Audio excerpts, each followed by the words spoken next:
जब से वो आए हैं we have been, जिसे कहते हैं ना, crisis management mode. Miftah Ismail साहब ने खुद एस्टिमेट करके बताया था जाने से पहले 34 अरब डॉलर की जरूरत है। यकीनन हम इस वक्त एक क्राइसिस में फंसे पड़े। सब्सक्राइब करें और बेल दबाएं ताकि कोई खबर रह न जाए। डॉक्टर साहब, मिफ्ता इस्माइल और उसके बाद फिर इसहाक डार, एक है short term policy, mid term policy, long term policy. कोई इकोनॉमिक विजन ये 7 महीनों में नहीं सामने रख सके कि ये शॉर्ट टर्म होगा, ये मिड टर्म होगा, आइंदा हुकूमत मिलेगी तो हमारी इंडस्ट्रियल ग्रोथ ऐसे होगी, एक्सपोर्ट्स ऐसे बढ़ाएंगे। कोई ब्लूप्रिंट नहीं सामने रख पा रहे ये पाकिस्तान की मईशत के मुस्तकबिल का। ये तो एडहॉकिज्म के ऊपर इकोनॉमी को चला रहे हैं अभी।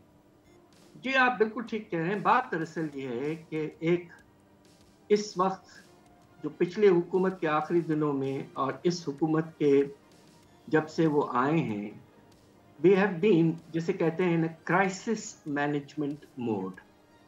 अब आप ये देखिए कि पिछले हुकूमत जब थी अगस्त 21 में माशाल्लाह रिजर्व्स हमारे काफ़ी बढ़ गए थे, 20 अरब डॉलर तक पहुंच गए थे। जब ये हुकूमत आई है, नई हुकूमत, तो वो तकरीबन 12 अरब डॉलर थे और अब वो गिरा के सिर्फ 8 अरब डॉलर पे रह गए हैं।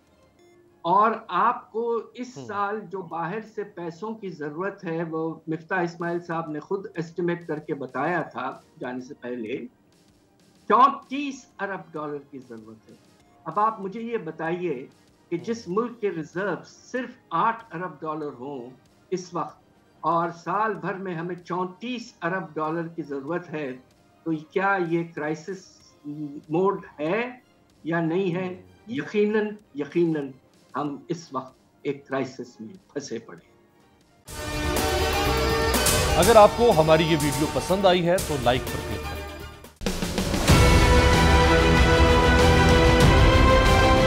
मैं आज बोल्ड टीवी वाले शोएब शेख को, उन्होंने उसकी जिंदगी को खतरा हो गया।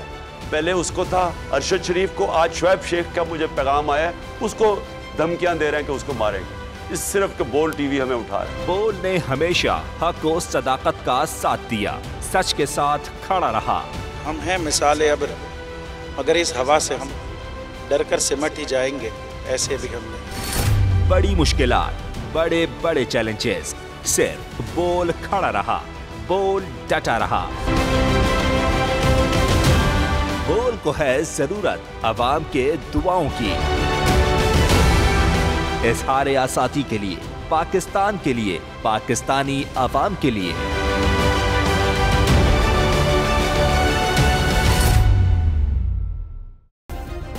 सब्सक्राइब करें और बेल दबाएं ताकि कोई खबर रह न जाए।